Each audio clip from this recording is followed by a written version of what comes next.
الحمد لله الحمد لله وكفى وسلام على عباده الذين اصطفى أما بعد فأعوذ بالله من الشيطان الرجيم بسم الله الرحمن الرحيم كل نفس ذائقة الموت صدق الله العظيم اللهم صل على سيدنا ومولانا محمد وبارك وسلم علیہ۔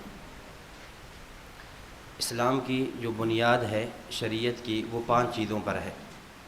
نمبر 1 اعتقادات، نمبر 2 عبادات، نمبر 3 معاملات، نمبر 4 اخلاقیات اور نمبر 5 معاشرات۔ اور پھر ان 5 چیزوں کا جو خلاصہ اور لب لباب ہے وہ 2 چیزیں ہیں، اعتقادات اور اعمال، عقائد اور اعمال، یا آسان انداز میں آسان لفظوں میں اس کا خلاصہ 2 چیزیں ہیں، نمبر 1 عقائد اور نمبر 2 مسائل۔ عقائد اور مسائل میں جو بنیادی چیز ہے وہ عقائد ہے۔ عقائد کی درستگی بہت ضروری ہے۔ اگر عقائد صحیح ہوں تو اعمال مفید ہیں، اگر عقائد درست نہ ہوں تو اعمال کا فائدہ نہیں۔ عربی کے ایک شاعر ہے، وہ کہتا ہے ان العقائد کلھا اسس لاسلام الفتى ان ضاع امر واحد من بینہن فقد غوا، کہ جو عقائد ہیں یہ انسان کے اسلام کی بنیاد ہیں۔ ان ضاع امر واحد من بینہن فقد غوا، اگر ان میں سے ایک عقیدہ بھی ضائع ہو گیا، ایک عقیدہ بھی خراب ہو گیا تو انسان گمراہ ہو گیا۔ تو عقائد پر محنت بہت ضروری ہے، اور مرکز اہل السنہ والجماعہ میں مسائل پر بھی محنت ہے، لیکن اس سے بڑھ کر عقائد پر بہت محنت کی جاتی ہے۔ اور پھر عقائد میں جو بنیادی عقائد ہیں، اور عام طور پر مکی صورتوں میں اللہ رب العزت نے ان کو بیان فرمایا، وہ 3 طرح کے عقائد ہیں۔ نمبر 1 عقیدہ توحید، نمبر 2 عقیدہ رسالت، اور نمبر 3 عقیدہ قیامت، عقیدہ آخرت۔ عقیدہ توحید، عقیدہ رسالت، نبوت، ختم نبوت، اور نمبر 3 عقیدہ آخرت، عقیدہ قیامت۔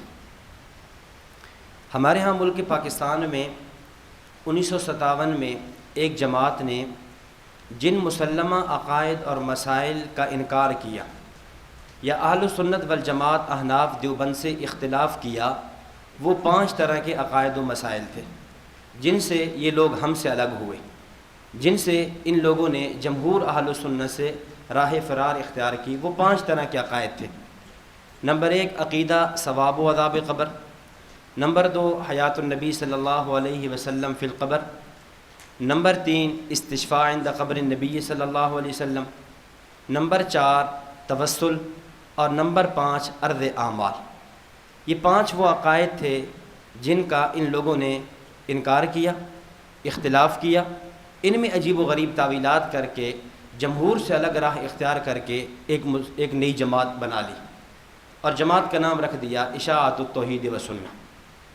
تو یہ 5 عقائد میں سے جس عقیدہ کو ابھی آپ پہلے پڑھ رہے تھے وہ توسل کا تھا، اور اب جو ہم پڑھنے جا رہے ہیں یہ ہے ثواب عذاب قبر۔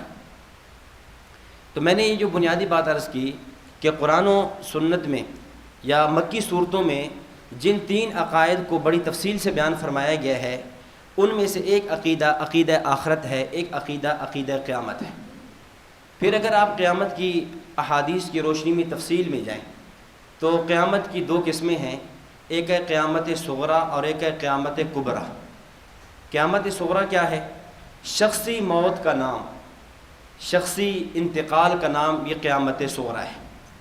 یعنی ایک انسان ایک دار سے دوسرے دار میں چلا جائے، ایک جگہ سے دوسری جگہ منتقل ہو جائے۔ میں یہاں شخصی فنا کا لفظ نہیں کہہ رہا، اس لیے کہ بعض لوگوں کا نظریہ یہ ہے کہ موت فنا کا نام ہے۔ یاد رکھیں، جمہور کا نظریہ موت کے فنا ہونے کا نہیں ہے، بلکہ موت کا نام ہے، جیسا کہ علامہ بدر الدین عینی رحمۃ اللہ علیہ، جن کی وفات 855 ہجری میں ہے، انہوں نے بخاری شریف کی مشہور شرح لکھی ہے عمدۃ القاری کے نام سے۔ علامہ عینی رحمہ اللہ فرماتے ہیں کہ انما الموت لیس بعدم ولا فناء، موت کو عدم اور فنا کا نام نہیں ہے، بلکہ موت نام ہے ہوا انتقال من دار الی دار، موت نام ہے ایک دار سے دوسرے دار میں منتقل ہونے کا، موت نام ہے ایک جگہ سے دوسری جگہ منتقل ہونے کا۔ تو میں عرض کر رہا تھا قیامت کی دو قسمیں ہیں، قیامت صغریٰ، قیامت کبریٰ۔ قیامت صغریٰ وہ کیا ہے؟ شخصی موت کا نام ہے، شخصی انتقال کا نام ہے، اور قیامت کبریٰ وہ عالم کے انتقال کا نام ہے، عالم کے ختم ہونے کا نام ہے، عالم کے منتقل ہونے کا نام ہے۔ تو ہم دونوں موتوں کو مانتے ہیں، دونوں قیامتوں کو مانتے ہیں، قیامت صغریٰ کو بھی اور قیامت کبریٰ کو بھی۔ اور احادیث مبارکہ سے یہ بات ثابت ہوتی ہے کہ اس موت پر قیامت کا اطلاق کیا گیا ہے، موت کو قیامت کہا گیا ہے۔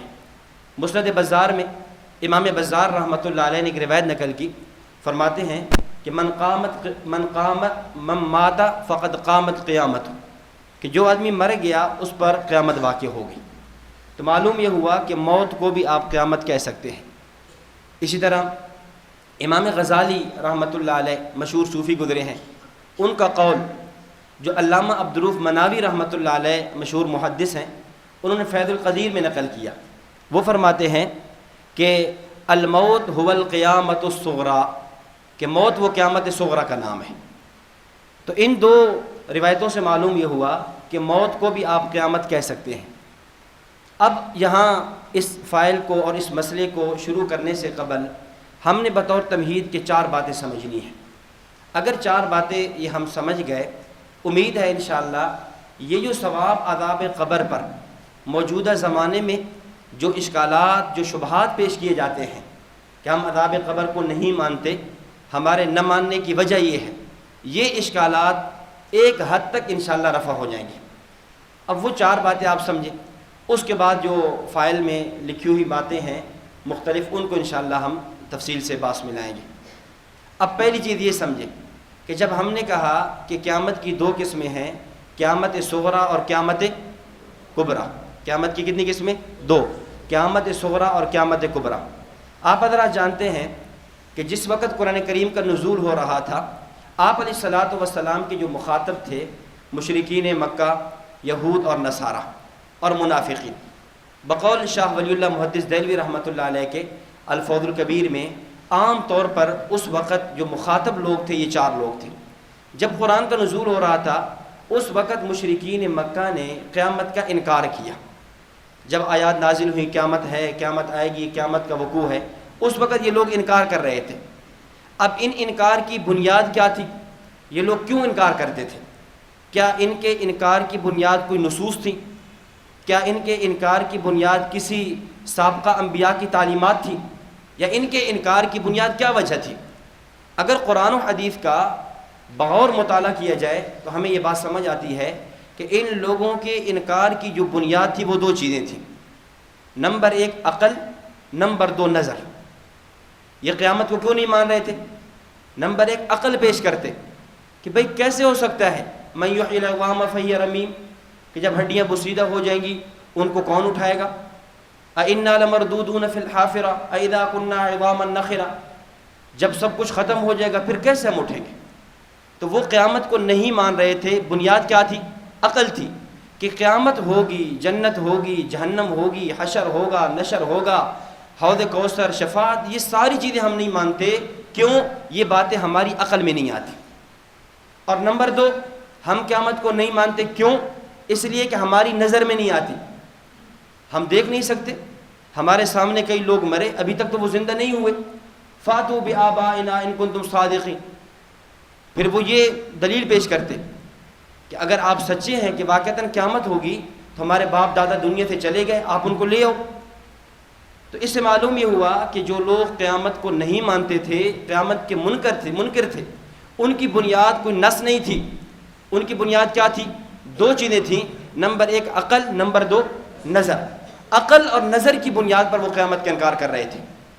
اور یہی وہ لوگ جو موت کو، قیامت صغریٰ اور موت کے بعد برزخ کی زندگی، ثواب عذاب قبر، قبر کی حیات، جو اس کا انکار کر رہے ہیں آج کے دور میں، یا معتزلہ سے لے کر آج تک جن لوگوں نے بھی ان عقائد کا انکار کیا، ان کی بنیاد بھی یہی عقل اور نظر ہے۔ جو ثواب عذاب قبر کو نہیں مانتے، قبر کی زندگی کو نہیں مانتے، اب ان کی بنیاد کوئی نص ہے، کوئی بنیاد قرآن ہے، کوئی حدیث ہے؟ کچھ بھی نہیں۔ وہ صرف اور صرف عقل اور نظر کو پیش کرتے ہیں، کہتے ہیں عقل نہیں تسلیم کرتی۔ کیسے ہو سکتا ہے؟ ایک آدمی قبر میں ہے، ایک قبر میں آگ لگی ہوئی ہے، ہمیں تو نظر نہیں آتی۔ ایک آدمی جو ہے وہ درندے کے پیٹ میں چلا گیا، اب اس کو حیات ملتی ہے، کیسے ملتی ہے؟ اس کو عذاب ہوتا ہے، کیسے ہوتا ہے؟ ہمیں تو سمجھ نہیں آتی۔ ایک آدمی پانیوں میں چلا گیا، سمندروں میں چلا گیا، دریا میں ڈوب گیا، کئی سالہ سال تک اس کی لاش نہیں ملی، اب اس کو کیسے حیات ملے گی؟ یہ بات عقل قبول نہیں کرتی۔ تو جو بنیاد ان کی تھی مشرکین مکہ کی کہ ہم قیامت کے بعد کی زندگی کو نہیں مانتے، عقل اور نظر، یہی بنیاد معتزلہ اور اسی کے روش پہ چلنے والے آج کے لوگ جو ثواب عذاب قبر کا انکار کرتے ہیں، وہی بنیاد ان کی بھی ہے کہ ہم ثواب عذاب قبر کو نہیں مانتے۔ بنیاد کیا ہے؟ کہ چونکہ یہ بات عقل میں نہیں آتی۔ تو اب یہاں پر عقل اور نظر پہ شبہات پیش کرتے ہیں۔ اب ہمارے یہاں ایک المیہ یہ ہے، جب وہ شبہ پیش کرتے ہیں اور اس کی بنیاد کیا ہے؟ عقل یا نص؟ عقل ہے نا۔ جب وہ شبہ پیش کرتے ہیں اس کی بنیاد عقل ہے، یا انہوں نے کوئی نص سے شبہ پیش کیا، قرآن و حدیث سے پیش کیا؟ جب ہم جواب پیش کرتے ہیں، جواب بھی ہم عقلی پیش کرتے ہیں۔ جب ہم جواب عقلی پیش کرتے ہیں، ان کی طرف سے اعتراض ہوتا ہے جواب قرآن و حدیث سے دو۔ جواب کس سے ہو؟ قرآن و حدیث سے ہو۔ بھئی آپ نے جو شبہ پیش کیا تھا قرآن و حدیث سے پیش کیا تھا؟ آپ کا شبہ قرآن و حدیث سے نہیں ہے، آپ کی شبے کی بنیاد عقل ہے، تو ہمارے جواب کی بنیاد بھی تو عقل ہوگی نا۔ آپ نے عقلی بنیاد پہ شبہ پیش کیا ہے، تو ہم جواب میں کیا پیش کریں گے؟ ہم عقل پیش کریں گے۔ ہاں، آپ کا شبہ قرآن و حدیث سے ہوتا، ہمارا جواب بھی کس سے ہوتا؟ قرآن و حدیث سے ہوتا۔ جب آپ نے اشکال پیش کیا، اعتراض پیش کیا، شبہ پیش کیا اور بنیاد عقل کو بنایا ہے، بنیاد نظر کو بنایا ہے، تو ہماری طرف سے جو جواب آئے گا وہ بھی کون سا ہوگا؟ عقلی جواب ہوگا، نظری جواب ہوگا۔ تو پہلی بات تو یہ سمجھیں کہ وہ شبہات جو ان کے تھے وہی شبہات ان لوگوں کے ہیں۔ اور یہاں ایک بات اصول یاد رکھ لیں کہ دیکھیں، شریعت جو ہے وہ عقل کا نام نہیں ہے۔ شریعت اس چیز کا نام نہیں ہے کہ جو چیز عقل میں آئے وہ مان لی جائے، جو عقل میں نہ آئے اس کا انکار کر دیا جائے، یہ اس کا نام نہیں ہے۔ علامہ بدر الدین زرکشی رحمۃ اللہ علیہ، جن کی وفات 794 ہجری میں ہے، انہوں نے کتاب لکھی ہے فقہ کی، البحر المحیط کے نام سے۔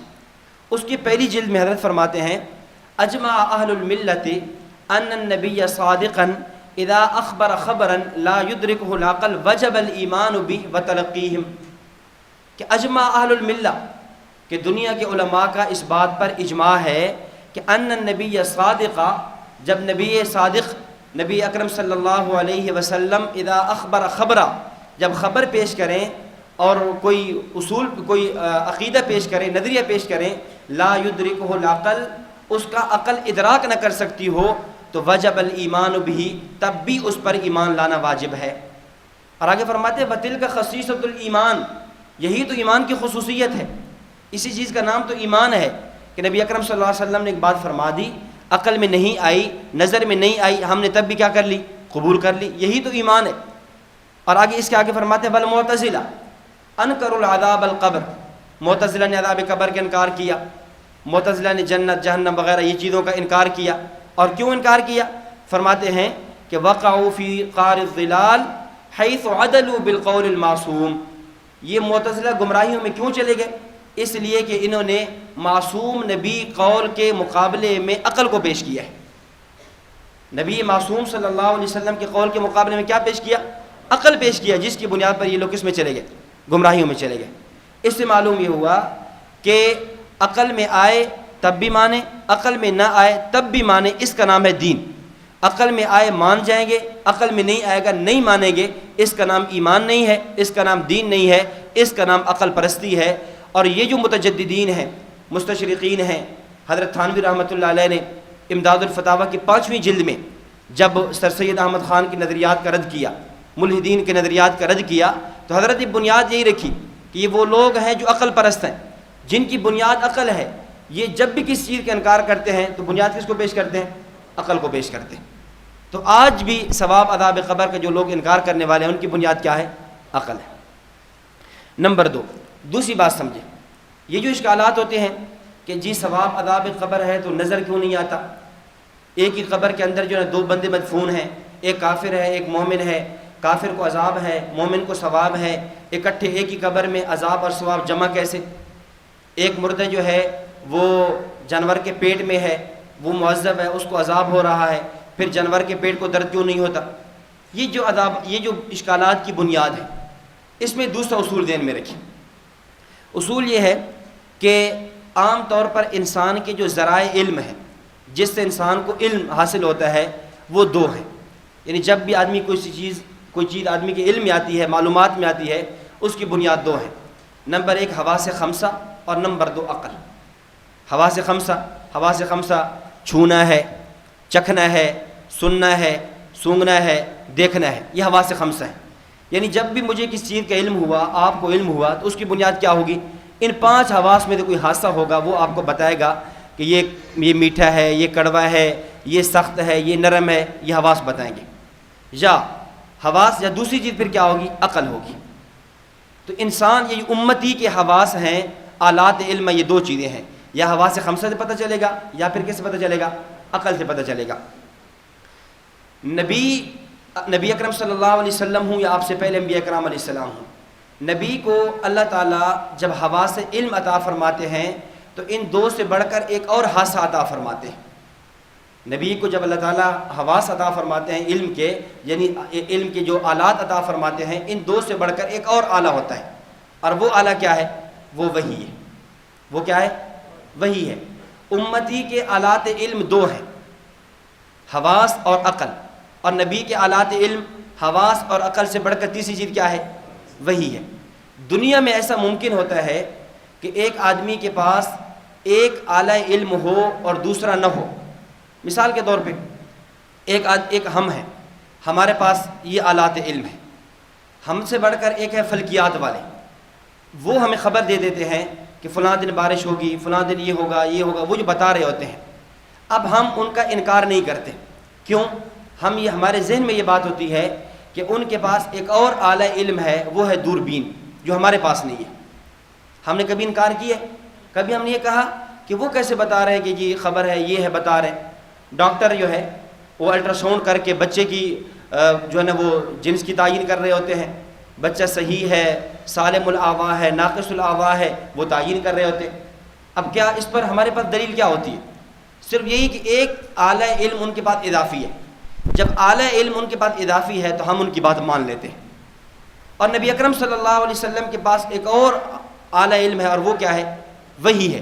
نبی اکرم صلی اللہ علیہ وسلم جب خبر دے رہے ہوتے ہیں، آپ علیہ الصلوۃ والسلام فرما رہے ہیں ثواب عذاب قبر پر حق ہے، اسی قبر میں ثواب ہوگا، اسی قبر میں عذاب ہوگا، جنت ہے، جہنم ہے، حشر ہے، نشر ہے۔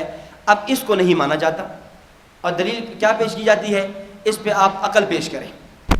بھائی جب ڈاکٹر نے خبر دی، آپ نے عقل کا مطالبہ نہیں کیا، ماہر فلکیات نے خبر دی، آپ نے عقل کا مطالبہ نہیں کیا، آپ سمجھ گئے ان کے پاس ایک اضافی اعلیٰ علم ہے جو ہمارے پاس نہیں ہے۔ جب نبی اکرم صلی اللہ علیہ وسلم نبی معصوم فرما رہے ہیں کہ یہ چیز ہوگی، اس کا وقوع یقینی ہے، عقل میں تمہارے آئے یا نہ آئے یہ ہو کر رہے گی، اب اس پر دلیل کیوں مطالبہ کیوں کیا جاتا ہے؟ اس کا مطلب یہ ہے کہ ہم یہ جو آلات علم ہیں جن لوگوں کے پاس ہے، یہ تجرباتی ہیں، یہ ہمارے تجربے میں ہیں، ہمارے سامنے ہیں، ہم ان کی بات تو مان رہے ہیں، اور نبی اکرم صلی اللہ علیہ وسلم جو وحی کی بنیاد پر بتا رہے ہیں، وحی کی بنیاد پر ارشاد فرما رہے ہیں، ہم اس کا انکار کر رہے ہوتے ہیں۔ اس لیے اس بات کو بھی اچھی طرح سمجھ لینا چاہیے کہ جب نبی کے وقت کے نبی کے پاس اعلیٰ علم بڑھ گیا اور وہ وحی ہے، جس طرح ہم فلکیات والوں کی دوربین کا ادراک نہیں کر سکتے، ہم نہیں سمجھ سکتے، اور لیڈی ڈاکٹر کی جو الٹرا ساؤنڈ ہے ہم اس کو نہیں سمجھ سکتے، لیکن پھر بھی مانتے ہیں، ایسے ہی جب نبی اکرم صلی اللہ علیہ وسلم ایسی چیز کی خبر دے دے جس کا بظاہر عقل ادراک نہیں کر رہی ہوتی یا ہماری نظر میں نہیں آ رہی تھی، ہمیں اس کو بھی مان لینا چاہیے۔ تیسری بات اور بہت اہم بات، جو ثواب عذاب قبر پہ جو شبہات پیش کیے جاتے ہیں اس کی وجہ، دیکھیں انسان جن عالموں میں گزرتا ہے بنیادی طور پہ وہ دو عالم ہیں، اصل جو عالم ہے وہ دو ہیں۔ نمبر ایک عالم دنیا، نمبر دو عالم آخرت۔ عالم دنیا جس میں ہم جی رہے ہیں، اور نمبر دو عالم آخرت۔ جب انسان عالم ارواح سے عالم دنیا میں آتا ہے تو ایک اور عالم کے واسطے سے آتا ہے، ایسا نہیں ہوتا کہ عالم ارواح سے ڈائریکٹ عالم دنیا میں آ جائے۔ وہ جب بھی عالم ارواح سے عالم دنیا میں آئے گا ایک اور واسطہ ہوگا، اور وہ کیا ہوگا؟ عالم بطن، ماں کا پیٹ، ماں کے پیٹ سے ہو کر پھر عالم دنیا میں آئے گا۔ ایسے ہی جب عالم دنیا سے یہ عالم آخرت میں جائے گا تو ڈائریکٹ نہیں جائے گا، بلکہ عالم قبر، عالم برزخ کے واسطے سے جائے گا۔ ایسا ہوتا ہی نہیں، کبھی ایسا نہیں ہوا کہ کوئی آدمی عالم ارواح سے ڈائریکٹ دنیا میں آ جائے۔ جب بھی آئے گا ماں کا پیٹ واسطہ بنے گا، اس میں 9 مہینے زندگی گزارے گا، اس کے بعد وہ عالم دنیا میں آئے گا۔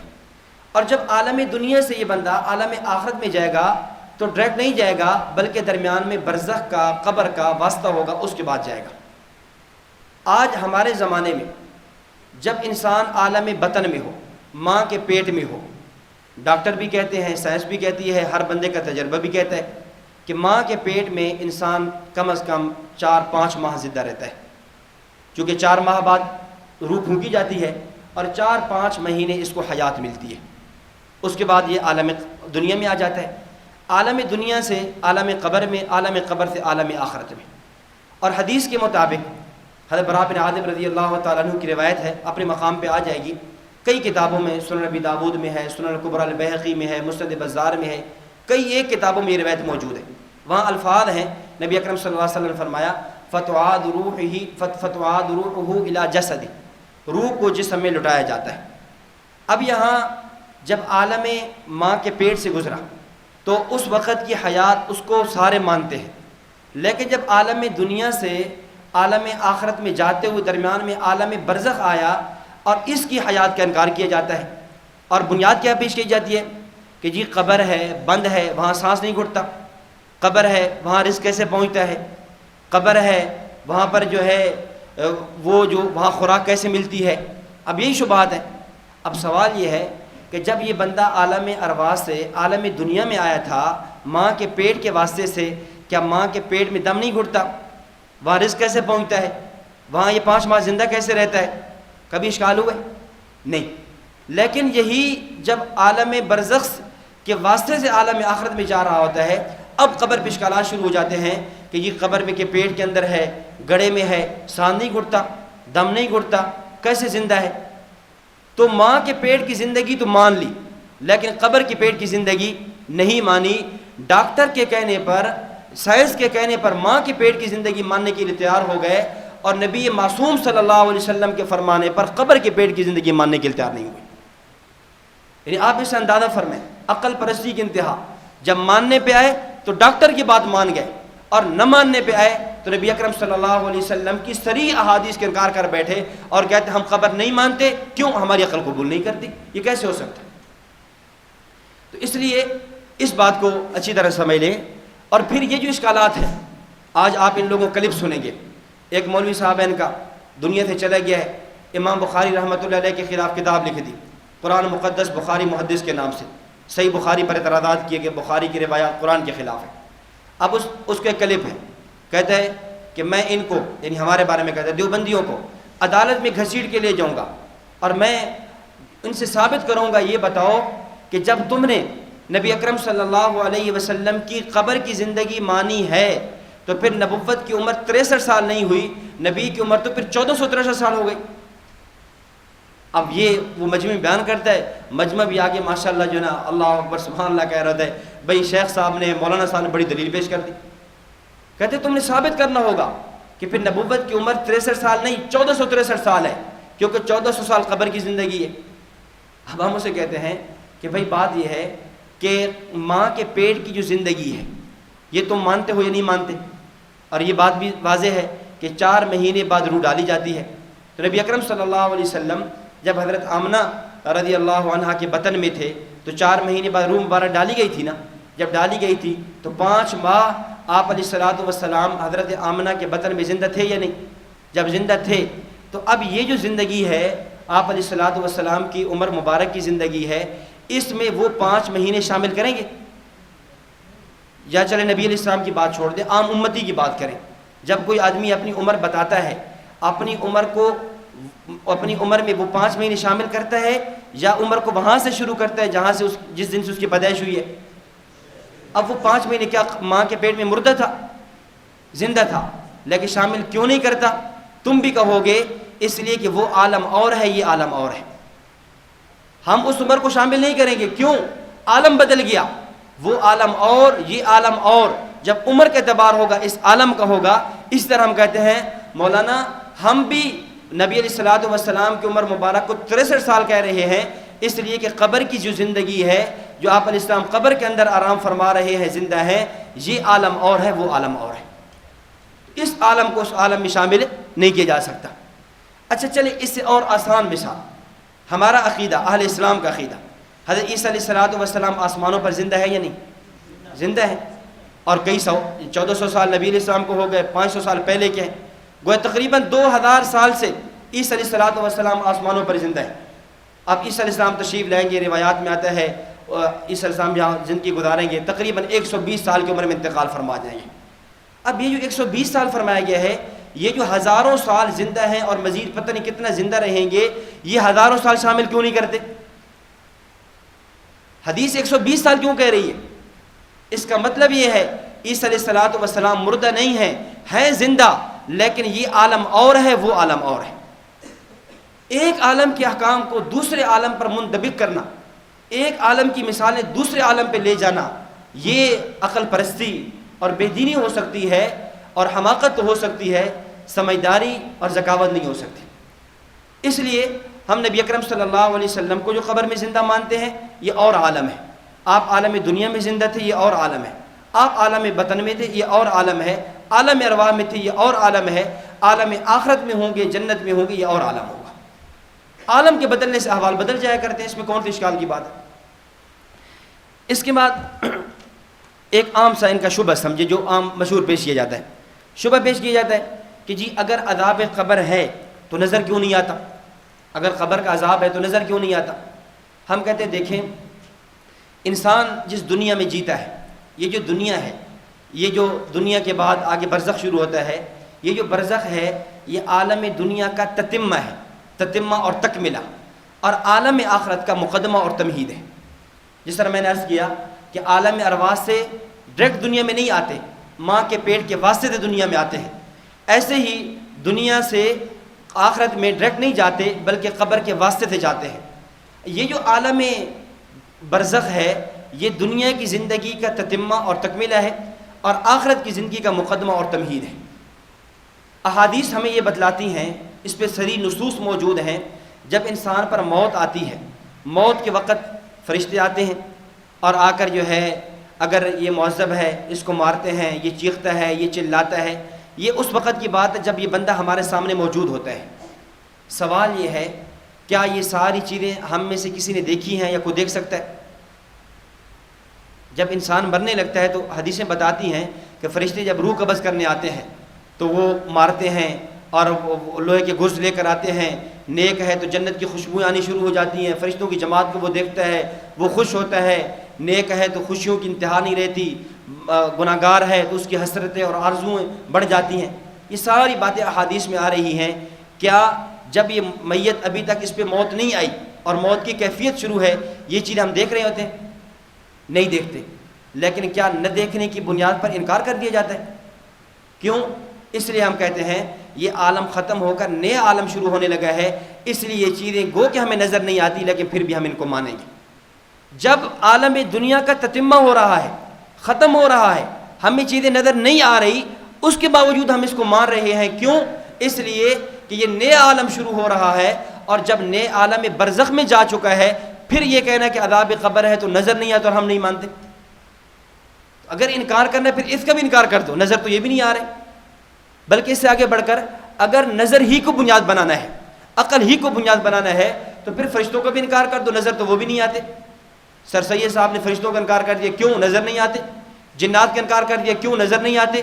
پھر فرشتوں کو بھی چھوڑ دو، جنت کا بھی انکار کرو، جہنم جنت جہنم۔ یہ جو ایمان بالغیب ہے یہ ایمان نام ہی مغیبات کا ہے، پھر یہ ساری چیزوں کا انکار کرنا پڑے گا۔ ایک مرتبہ رائیونڈ کا اجتماع تھا، حضرت مولانا عمر پالن پوری صاحب رحمۃ اللہ علیہ تشریف لائے۔ مولانا عمر پالن پوری صاحب رحمۃ اللہ نے ثواب عذاب قبر کے حوالے سے گفتگو فرمائی، تو خواص کا بیان چل رہا تھا، شاید ڈاکٹروں کا بیان تھا یا جیسے وہ خاص لوگوں کا بیان تھا۔ اس میں ایک ڈاکٹر صاحب کھڑے ہوئے، کہنے لگے مولانا آپ ثواب عذاب قبر کی رٹ لگا رہے تھے، بیان کر رہے تھے قبر قبر قبر، تو ہم اس کو نہیں مانتے، اس لیے کہ ہمارا تجربہ ہے کہ قبر میں عذاب نہیں ہے۔ میں ڈاکٹر ہوں، مجھے بارہا کئی دفعہ قبریں کھولنے کی نوبت پیش آئی پوسٹ مارٹم وغیرہ کرنے کے لیے، اور کئی دفعہ ہمارا جانا ہوا، کبھی بھی ہم نے کسی قبر میں بچھو نہیں دیکھے، کسی قبر میں سانپ نہیں دیکھے، کسی قبر میں عذاب نہیں دیکھا۔ آپ کیسے فرما رہے ہیں کہ ثواب عذاب قبر ہے؟ تو مولانا پالا پوری صاحب رحمۃ اللہ فرمانے لگے، ڈاکٹر صاحب آپ مجھے یہ بتائیں، آپ کی طب کیا کہتی ہے کہ انسانی جسم کے اندر شوگر ہے؟ کہتے جی بالکل ہے۔ اچھا انسانی جسم میں جو ہے معدنیات فلاں جو ہے نا وہ یہ ہے نمک ہے، یہ چیزیں انسانی جسم میں ہیں؟ کہتے جی بالکل ہے۔ تو فرمانے لگے آپ ایسا کریں، مجھے اپنے جسم سے، میرے جسم سے 1 چمچ شوگر کا 1 چمچ نمک کا یہ دکھا دیں۔ وہ کہنے لگا کہ مولانا صاحب یہ تو ہم نہیں دکھا سکتے۔ حضرت فرمانے لگے اس کا مطلب یہ ہے کہ یہ چیزیں موجود بھی نہیں ہیں؟ کہتے نہیں موجود تو ہیں، ہم دکھا نہیں سکتے۔ حضرت فرمانے لگے اسی طرح قبر میں ثواب عذاب قبر موجود ہے، ہم دکھا نہیں سکتے۔ تم نہیں دکھا سکتے، ہم نہیں دکھا سکتے۔ تو یہ جو بنیاد ہے کہ نظر نہیں آتا۔ اچھا شبہ کیا ہے؟ شبہ جی یہ پیش کریں گے کہ جن کو قبر نہیں ملتی وہ کہاں جائیں گے؟ جن کو قبر نہیں ملی، کوئی جو ہے نا درندے کے پیٹ میں چلا گیا، کوئی جو ہے نا پانیوں میں چلا گیا، کوئی فلاں جگہ چلا گیا، کسی کی ہندوؤں نے جلایا، راکھ کو اڑا دیا، یہ ہوا، جن کو قبر نہیں ملی وہ کہاں جائیں گے؟ اب اس کا اصولی جواب سمجھیں۔ دیکھیں جب ہم کہتے ہیں کہ ہمارا عقیدہ ثواب عذاب قبر کا ہے، اصل ہمارا عقیدہ یہ نہیں، اصل ہمارا عقیدہ ہے ثواب عذاب میت کا۔ ثواب عذاب میت، توجہ رکھنا، ثواب عذاب میت کا ہے۔ آپ کے ذہن میں اشکال آئے گا پھر آپ نے فیل کے اوپر بھی ثواب عذاب قبر کیوں لکھا ہوا ہے؟ اوپر عنوان بھی یہ سبق دیا ثواب عذاب قبر۔ جب آپ کا عقیدہ ثواب عذاب میت کا ہے تو پھر قبر کیوں لکھتے ہیں؟ تو اس کی وجہ یہ ہے کہ ہم تغلیباً لکھتے ہیں، تغلیباً غلبتاً۔ جیسے سورج اور چاند کو کیا کہتے ہیں؟ شمسین، حالانکہ چاند بھی ہے تو غلبہ سورج کو دے دیا۔ ماں اور باپ کو کیا کہہ دیا؟ ابوین، امین کیوں نہیں کہتے؟ ابوین کہہ رہے ہیں حالانکہ ہے، غلبہ ماں باپ کو دے دیا۔ یہ عام عربی محاورات میں چلتا ہے۔ تو یہ جو ہم ثواب عذاب قبر کہہ رہے ہیں تغلیباً کہہ رہے ہیں، اس لیے کہ عام طور پر لوگوں کو قبر نصیب ہوتی ہے، بہت ہی کم واقعات ہوتے ہیں جن کو قبر نہ ہو، ورنہ عام طور پہ قبر ملتی ہے۔ آپ نے شرح العقائد پڑھی ہے سادسہ کے اندر، شرح عقائد علامہ نصفی رحمۃ اللہ علیہ کی۔ اب وہاں پر ایک عنوان قائم کیا انہوں نے کہ ثواب عذاب قبر۔ اب جو آگے شارح ہے نا، شارح عذاب قبر نہیں، شارح کہتے ہیں عذاب القبر و ثوابها، تو عذاب قبر کے بعد ثواب کا لفظ بھی لاتے ہیں، اور ساتھ وضاحت فرماتے ہیں۔ فرمایا کہ دیکھیں میں اس لیے اس کی وضاحت کر رہا ہوں کہ جس طرح ہمارا اہل حق کا عقیدہ عذاب قبر کا ہے، ہمارا عقیدہ ثواب قبر کا بھی ہے۔ باقی کوئی اشکال اٹھائے کہ جب محدثین کتب احادیث میں ابواب قائم کرتے ہیں، باب ما جاء فی عذاب القبر، باب ما جاء فی عذاب القبر، وہ ثواب کا لفظ کیوں نہیں لے کر آتے؟ تو کیا محدثین کا عقیدہ ثواب قبر کا نہیں ہے؟ حضرت فرماتے ہیں کہ عقیدہ ثواب قبر کا ہے۔ وہ عذاب قبر اس لیے کہتے ہیں تغلیباً کہ عموماً عام طور پہ ہمارے ہاں یہ ہے کہ زیادہ تر لوگ کافر ہیں اور کافروں کو عذاب ہونا ہے، یا پھر جو مسلمان ہیں اس میں مسلمان میں فساق کی تعداد زیادہ ہے، انہوں نے بھی تطہیر کے لیے ان کو بھی عذاب ہونا ہے، تو اکثریت کو عذاب ہوتا ہے، اس لیے محدثین باب ما جاء فی عذاب القبر لے آتے ہیں۔ اس کا یہ معنی نہیں ہے کہ وہ ثواب قبر کے قائل نہیں ہے۔ اسی طرح جب ہم کہتے ہیں عذاب و ثواب و عذاب و قبر، اس کا معنی اصل ہمارا عقیدہ ہے ثواب عذاب و میت۔ آگے انشاءاللہ ہم قبر کے مفہوم میں، برزخ کے مفہوم میں یہ بات تفصیل سے عرض کریں گے کہ جب ہمارا عقیدہ ثواب عذاب میت کا ہے، جب میت کا ہے، اب اس کو قبر نصیب ہو یا نہ ہو، وہ جہاں کہیں بھی ہو، چونکہ میت تو ہے، میت کس کو؟ یعنی میت جو اس کے اجزاء تو موجود ہیں، چاہے جس شکل میں بھی اجزاء موجود ہو، اب ان کو ثواب اور عذاب ہوگا۔ اس لیے یہ کہنا کہ اگر ثواب ہے، اگر قبر میں ہے، قبر نہیں ملی، صندوق میں ہے، فلاں جگہ ہے، اب اس کو عذاب کیسے ہوگا؟ اور پھر یہ کہ یہ جو عذاب اور ثواب ہے یہ تم نے دینا ہے یا اللہ نے دینا ہے؟ کس نے دینا ہے؟ اللہ نے دینا ہے نا۔ جب اللہ نے دینا ہے تو وہ ذات جب انسان نہ تھا اور پیدا کرنے پر قادر ہے تو وہ ذات کیا اس میت کے اجزاء کے اندر روح کا تعلق قائم کر کے عذاب و ثواب دینے پر قادر نہیں ہے؟ پھر ہمارا عقیدہ تو یہ ہے کہ یعنی میت کا روح کے ساتھ تعلق بحال کیا جاتا ہے، اور وہ ایک نوع من الحیات، ایک حیات کی ایک نوع ہوتی ہے، حیات کی ایک قسم ہوتی ہے جس کی بنیاد پر اس کو ثواب اور عذاب ہوتے ہیں۔ اب یہ چند تمہیدات تھی مختصراً، تاکہ ہمیں یہ جو شبہات پیش آتے ہیں ان شبہات کا سمجھنا آسان ہو جائے، ان کا جواب دینا آسان ہو جائے۔ اب اس کے بعد جو بات سمجھنے والی ہے کہ ثواب عذاب قبر میں فریقین کا نظریہ کیا ہے۔ ثواب عذاب قبر کو تو وہ بھی مانتے ہیں نا، انکار صراحتاً تو وہ بھی نہیں کرتے۔ اب ان کا نظریہ کیا ہے ثواب عذاب قبر کے حوالے سے، ان کا نظریہ کیا ہے اور ہمارا نظریہ کیا ہے، ہمیں یہ دونوں سمجھ لینا ضروری ہے۔ اس لیے کہ عموماً یہ ہوتا ہے کہ ہمیں اپنا عقیدہ بھی سمجھ نہیں آتا، ہمیں یہ بھی پتہ نہیں ہوتا کہ ہمارا عقیدہ کیا ہے۔ حضرت سید دامت برکاتہم العالیہ فرمایا کرتے ہیں کہ بسا اوقات ایسا ہوتا ہے کہ مخالف ہمارے عقیدے پر شبہ پیش کرتا ہے، ہمارے عقیدے پر اشکال پیش کرتا ہے، اور اس کی وجہ کیا ہے؟ اس کی وجہ یہ ہوتی ہے کہ اس نے ہمارا عقیدہ سمجھا نہیں ہوتا اور وہ اشکال پیش کر دیتا ہے، اور ہم بھی جواب دے نہیں پاتے۔ اور ہم جواب کیوں نہیں دے پاتے؟ ہم نے بھی اپنا عقیدہ سمجھا نہیں ہوتا، ہم جواب نہیں دے پاتے۔ اگر وہ سمجھ جاتا اشکال چھوڑ جاتا، ہم سمجھ جاتے ہم جواب دے پاتے، نہ وہ سمجھا نہ ہم سمجھے۔ اس لیے سب سے پہلے تنقید سمجھے اصل اختلاف کیا ہے فریقین کا، اس مسئلے میں اصل اختلاف کی بنیاد کیا ہے۔ تو یاد رکھیں ہمارا جو نظریہ ہے اہل سنت والجماعت کا، ہمارا نظریہ یہ ہے موت برحق ہے، موت آتی ہے، قرآن کی سری نصوص موجود ہیں، کل نفس ذائقۃ الموت، ہر نفس نے ہر ذی روح نے موت کا ذائقہ چکھنا ہے۔ پھر موت کا معنی کیا ہے، قبض روح، خروج روح، اور حضرت نانوتوی کا نظریہ کیا ہے، وہ انشاءاللہ اس کو ہم حیات النبی صلی اللہ علیہ وسلم والی عنوان کے اندر ہم تفصیل سے بیان کریں گے۔ تو ہمارا عقیدہ ہر انسان پر موت آتی ہے، موت کے بعد روح نکل گئی، موت پوری ہو گئی۔ جو موت کا وعدہ ہے انک میت والا، کل نفس ذائقۃ الموت والا، یہ وعدہ کیا ہو گیا؟ پورا ہو گیا۔ اس کے بعد یہ روح اس کے جسم میں، روح کا جسم میں اعادہ ہوتا ہے۔ اب اعادہ کا معنی کیا ہے؟ اب اس موقع پہ علامہ ابن قیم رحمۃ اللہ علیہ نے کتاب الروح میں کو 16 اقوال نقل کیے کہ کیا معنی۔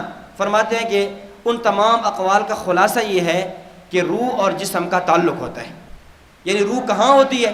وہ علیین میں ہے، وہ سجین میں ہے، وہ قبر میں ہے، وہ انسان کے جسم میں کہاں بھی ہے۔ یہ ایک کیفیت ایسی ہے جس کی حقیقت کا ہم ادراک نہیں کر سکتے۔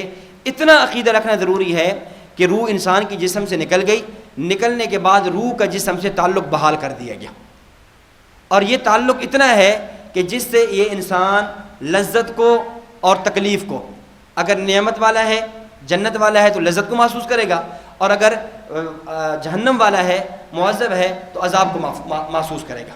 یہ ہمارا عقیدہ ہے۔ اور یہ بات بھی مستقل سمجھانے والی ہے کہ آپ کے ذہن میں آئے گا کہ جب روح کا جسم سے تعلق ہے، روح جسم سے نکل چکی ہے، پھر حیات کیسے؟ تو بھائی جب انسان سو جاتا ہے، سونے کے وقت روح جسم سے نکل جاتی ہے یا نہیں؟ جب ہم سوتے ہیں تو روح جسم سے نکل جاتی ہے یا نہیں؟ نکل جاتی ہے نا، لیکن پھر بھی سونے والے کو کوئی مردہ نہیں کہتا، ہر آدمی سونے والے کو زندہ کہتا ہے۔ کیوں؟ اس لیے کہ روح جسم سے نکل چکی ہے، روح جسم میں موجود نہیں ہے، لیکن روح کا جسم سے تعلق تو موجود ہے۔ اس تعلق کی بنیاد پر یہ کیا ہے؟ اس کے اندر حیات ہے، اس کو ہم کیا مانتے ہیں؟ زندہ مانتے ہیں۔ تو ہمارا عقیدہ روح جسم سے نکلتی ہے، اب نکلنے کے بعد روح کا مقر کیا ہے، مستقر کہاں ہے، اس میں ہم نہیں جاتے، لیکن اتنی بات پہ اہل سنت والجماعت متفق ہیں، روح جہاں کہیں بھی ہو، روح کا جسم کے ساتھ کیا ہوتا ہے؟ تعلق ہوتا ہے، اور یہ تعلق ایسا ہوتا ہے کہ جس سے یہ لذت کو، نعمت کو، عذاب کو اور تکلیف کو محسوس کرتا ہے۔ اب ان کا عقیدہ کیا ہے؟ ان کا عقیدہ سمجھنا، توجہ، ان کا عقیدہ یہ ہے انسان پر موت آئی، موت کے بعد یہ روح انسانی جسم سے نکل گئی، روح نکل کر یہ جسم مثالی میں چلی گئی، روح نکلی اور کہاں چلی گئی؟ جسم مثالی میں روح نکلی اور نکلنے کے بعد جسم مثالی میں چلی گئی۔ اب یہی جسم مثالی زندہ ہے، اسی جسم مثالی کو حیات ہے۔ یہ جو قبر کے احکامات احادیث میں بیان کیے گئے یا برزخ کی حیات بیان کی گئی ہے، اس سارے کا تعلق کس کے ساتھ ہے؟ جسم مثالی کے ساتھ ہے۔ اب نقطہ اختلاف کیا ہوا؟ گویا روح کے نکلنے کو ہم نے بھی مانا، انہوں نے بھی مانا۔ ہم یہ کہہ رہے ہیں کہ روح یہاں سے نکلی، واپس اس کا جسم میں لوٹ آئی، یا جسم کے ساتھ تعلق ہے۔ وہ کہہ رہے ہیں کہ روح یہاں سے نکلی اور کہاں چلی گئی؟ جسم مثالی میں۔ اب ہمارے اوپر اشکال کیا ہے؟ ہمارے اوپر اعتراض یہ کرتے ہیں کہ تم کہہ رہے ہو کہ روح جسم سے نکلی۔ اب ان کی طرف سوال یہ ہے کہ یہ روح جسم میں کب لوٹی؟ جب روح جسم سے نکلی ہے تو لوٹی کب ہے؟ کہتے ہیں نص پیش کرو، ہمیں منٹ بتاؤ، ہمیں گھنٹہ بتاؤ، ہمیں سیکنڈ بتاؤ کہ روح جسم سے نکلنے کے بعد کتنے منٹ، کتنے گھنٹوں، کتنے سیکنڈوں بعد جسم میں لوٹی ہے، یہ تمہیں پیش کرنا ہوگا۔ ہم کہتے ہیں کہ جب تمہارے نظریے کے مطابق روح جسم سے نکلنے کے بعد جس میں مثالی میں گئی تو تم پیش کرو، تم بتاؤ کہ کتنے منٹوں، کتنے گھنٹوں، کتنے سیکنڈوں کے بعد جس میں مثالی میں پہنچی ہے، جو وقت تم پیش کر دو گے وہی وقت ہم بھی پیش کر دیں گے. وقت تم پیش کر دو ہم بھی پیش کر دیں گے.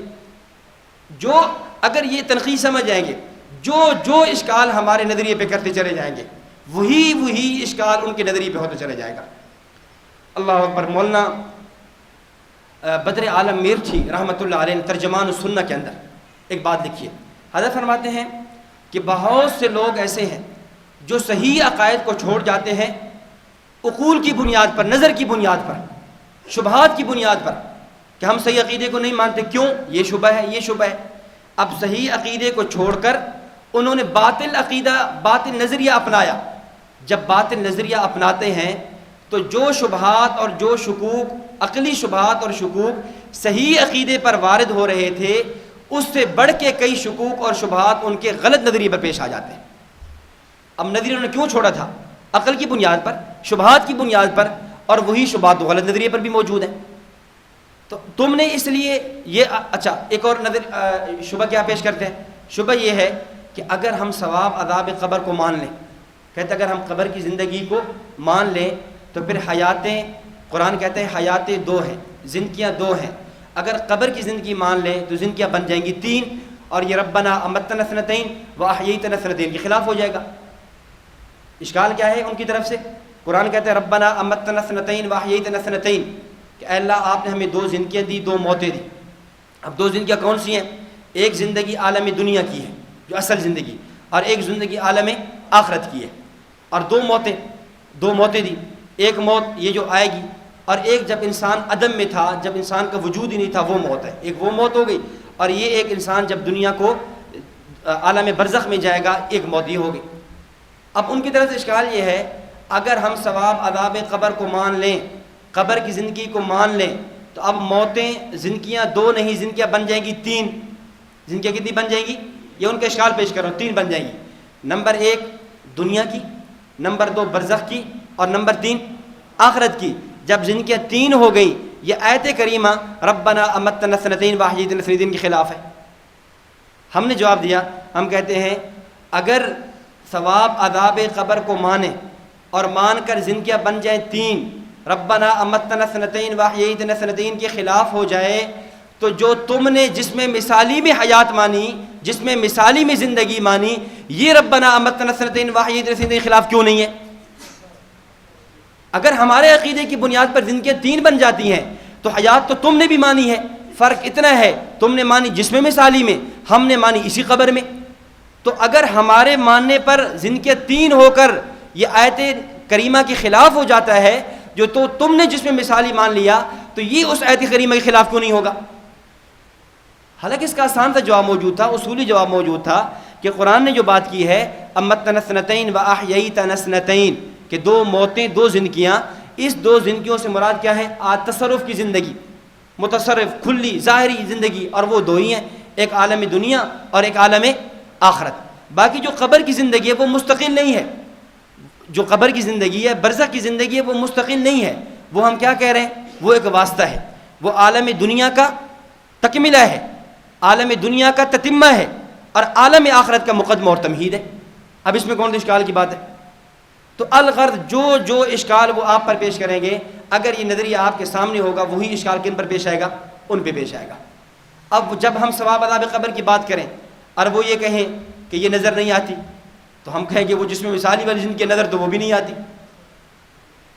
اگر وہ کہیں کہ ثواب عذاب قبر والی زندگی کو مان لیا جائے تو قرآن میں ہے میتون، قرآن میں یبعث کے الفاظ ہیں، یہ الفاظ ہیں، یہ الفاظ ہیں، تو ہم کہیں گے اگر اس حیات کو مانیں تو الفاظ تو یہ بھی موجود ہیں. تو انہوں نے صحیح عقیدے کو چھوڑا تھا شبہات سے بچنے کے لیے، لیکن اس سے بڑھ کر کئی شبہات کیا ہے؟ ان پہ وارد ہو گئے.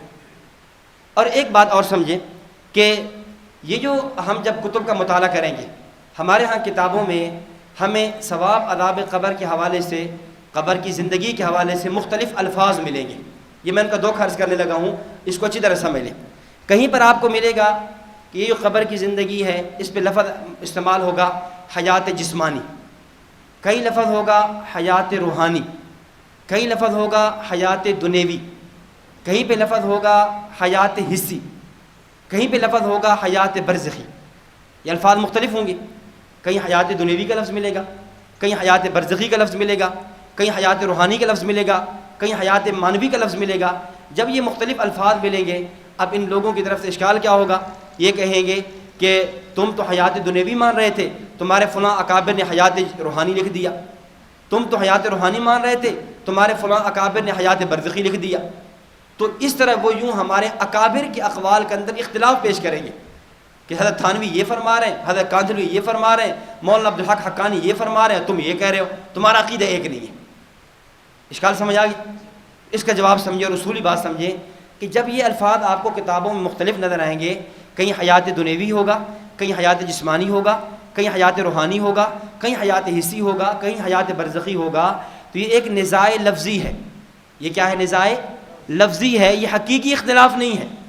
جنہوں نے کہا حیات دنیوی ہے، ان کا مطلب یہ ہے کہ دنیا والا جسم زندہ ہے، دنیا والے جسم میں روح کا تعلق بحال کر دیا جاتا ہے جس میں مثالی زندہ نہیں ہے. تو گویا وہ حیات دنیوی کہہ کر وہ جس میں مثالی کی گویا نفی کرنا چاہ رہے ہیں کہ اس سے مراد حیات دنیوی سے دنیا والا جسم ہے. اچھا، جنہوں نے کہا حیات جسمانی ہے، ان کا مطلب یہ ہے کہ یہی جسم یہ روح کو، یہی ثواب کو، عذاب کو کیا کرتا ہے؟ محسوس کرتا ہے. جنہوں نے کہا حیات روحانی ہے، ان کا مطلب کیا ہے؟ ان کے کہنے کی غرض یہ ہے کہ روح اور جسم، انسان مجموعے دو چیزوں کا، روح اور جسم کا. دنیا میں جب احوال آتے ہیں اصالتاً، وہ کس پر آتے ہیں؟ جسم پر، اور جسم کے واسطے سے روح محسوس کرتی ہے. اور آخرت کے اندر احوال آتے ہیں اصالتاً روح پر، اور روح کے واسطے کون محسوس کرتا ہے؟ جسم محسوس کرتا ہے. اب سونے میں بھی یہی ہو جاتا ہے، آدمی سو جاتا ہے کیونکہ موت کی بہت سے مراحل کو یہ نیند کے ذریعے سمجھنا بہت آسان ہو جاتا ہے.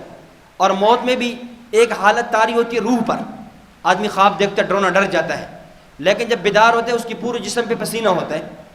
حالانکہ اب وہ جو اس نے جو حالت طاری ہوئی ہے جسم پر ہوئی تھی روح پر، لیکن روح کے واسطے کس نے محسوس کیا؟ جسم میں محسوس کیا. ایسے ہی عالم برزخ میں احوال اصالتاً آئیں گے کس پر؟ روح پر، اور روح کے واسطے محسوس کون کرے گا؟ جسم. تو روح کے واسطے سے یہ جسم محسوس کرتا ہے، تو وہاں پر کیا کہہ دیا جاتا ہے؟ حیات روحانی. تو حیات روحانی کا یہ معنی نہیں ہے کہ حیات جسمانی کی نفی ہو رہی ہے. حیات روحانی کا معنی یہ ہے کہ وہاں روح غالب ہے، جسم مغلوب ہے، یہ معنی ہے. اور اس طرح کہیں پہ آپ کو ملے گا حیات برزخی. حیات برزخی، برزخ کا معنی پردہ، وہ حیات پردے میں ہے. اور برزخ کا مفہوم کیا ہے وہ انشاءاللہ ہم کل کے درس میں پڑھیں گے کہ برزخ کیا ہے، قبر کیا ہے، اور اس پر جو ہے ثواب عذاب قبر پہ ہمارے پاس دلائل کون کون سے ہیں وہ. تو یہ جو 4-5 طرح کے الفاظ مختلف کتابوں میں ملیں گے، یاد رکھیں یہ کوئی تضاد نہیں ہے، یہ کوئی تعارض نہیں ہے، کوئی ٹکراؤ نہیں، یہ نزاع لفظی ہے. سمجھانے کے لیے یہ مختلف الفاظ بتا دیے گئے. تو حیات روحانی سے حیات جسمانی کی نفی نہیں ہے، جسمانی سے روحانی کی نفی نہیں ہے، برزخی سے دنیوی کی نفی نہیں ہے، دنیوی سے جو ہے یہ حصی کی نفی نہیں ہے. اس طرح ان کے آپ کلپ سنیں گے. ایک مولوی صاحب کہہ رہے تھے، کہتے جی المحند دیوانے لکھتا ہے حیات دنیوی، حیات دنیوی ہے، اور فلاں لکھتا ہے کہ حیات دنیوی نہیں ہے. اب ان دونوں میں تعارض اور ٹکراؤ آ گیا. بھئی وہ جو کہہ رہے ہیں حیات دنیوی ہے، اس کا معنی یہ ہے کہ اسی دنیا والے جسم میں روح کا تعلق جوڑ دیا جاتا ہے. اور جو کہہ رہے ہیں دنیوی نہیں ہے، وہ نفی کر رہے ہیں تصرف کی، کہ دنیا والا جسم جس طرح دنیا کے اندر انسان متصرف ہوتا ہے، جیسا کہ اشکال ہوتا ہے اگر انسان زندہ ہے چلتا کیوں نہیں، زندہ ہے پھرتا کیوں نہیں، زندہ ہے نبض حرکت کیوں نہیں کرتی، زندہ ہے یہ جاتا کیوں نہیں. تو بھئی بات یہ ہے کہ یہ جو تصرف نہیں کر رہا، اب یہ اس کی دنیا کی زندگی ختم ہو چکی ہے. یہ ایک نیا عالم، نئی زندگی شروع ہو چکی ہے جو تصرف والی زندگی نہیں ہے. تو یہ جتنے بھی اشکالات ہوتے ہیں اس کی بنیاد یہ بنیادی باتیں سمجھنے کی وجہ سے ہوتی ہے. تو یہ چند بنیادی باتیں میں نے آپ حضرات کی خدمت میں پیش کی ہیں کہ نمبر 1 ہم یہ بات سمجھیں کہ جو شبہات مشرکین مکہ قیامت کے بعد کی زندگی پر پیش کیا کرتے تھے اور ان کی بنیاد عقل اور نظر تھی، وہی شبہات یہ لوگ جو آج پیش کر رہے ہیں اور برزخ اور قبر کی زندگی پر، ان کی بنیاد بھی عقل اور نظر ہے. اور نمبر 2 انسان امتی کے جو حواس علم ہیں وہ محدود ہیں، اور نبی کے آلات علم کیا ہیں؟ وہ زیادہ ہیں. اور جب آلات علم بڑھ جایا کرتے ہیں تو بعض چیزیں جو آدمی بغیر اعلیٰ علم کے نہیں دیکھ سکتا، جس کے بعد اعلیٰ علم ہوتا ہے وہ دیکھ لیتا ہے، جب وہ خبر دے اس بات کا ماننا کیا ہوتا ہے؟ ضروری ہوتا ہے۔ اور تیسری چیز یہ ہے کہ ہمارا عقیدہ ثواب عذاب قبر کا نہیں، اصل میں ہمارا عقیدہ ہے ثواب عذاب میت کا۔ باقی قبر کیوں کہا وہ تقریباً کہا ہے، جیسا کہ اس پہ میں نے مثالیں پیش کی ہیں۔ اور چوتھی چیز، ہم فریقین کا نظریہ سمجھیں، ہمارا اور فریقین کا اصل نقطہ اختلاف کیا ہے؟ حیات کو وہ بھی مانتے ہیں، حیات کو ہم بھی مانتے ہیں، فرق یہ ہے کہ ہم اسی قبر میں حیات کو مانتے ہیں، اسی جسم کے ساتھ روح کا تعلق مانتے ہیں۔ وہ کہتے ہیں یہ قبر سے مراد یہ قبر نہیں، اور اس قبر سے مراد گڑھا نہیں، قبر تو علیین و سجین کا نام ہے، اور روح اور حیات اس جسم کو نہیں جس میں مثالی کو ہوتی ہے۔ اور میں نے عرض کیا کہ جو اشکالات جس میں جو ہمارے اوپر پیش کرتے ہیں اس ثواب عذاب قبر ماننے پر، وہی اشکالات ہم ان پر پیش کر سکتے ہیں جو وہ جس میں مثالی کی حیات کو مان رہے ہوتے ہیں۔ اور آخری بات کہ جب آپ کو ہماری کتب فقہ میں، کتب علم الکلام میں مختلف الفاظ ملیں گے، حیات کی مختلف تعبیرات ملے گی، تو یہ ایک نزاع لفظی ہے، نزاع حقیقی نہیں ہے، ایک لفظی نزاع ہے، بات سمجھانے کے لیے فرمایا گیا ہے، نہ کہ حقیقی اختلاف ہے۔ اللہ تعالیٰ سے دعا ہے اللہ رب العزت صحیح معنوں میں ہمیں اہل سنت والجماعت کے عقائد کو، مسائل کو سمجھنے کی، سمجھانے کی، ان پہ وارد ہونے والے شبہات کے جوابات دینے کی توفیق عطا فرمائے۔ وآخر دعوانا الحمدللہ رب العالمین۔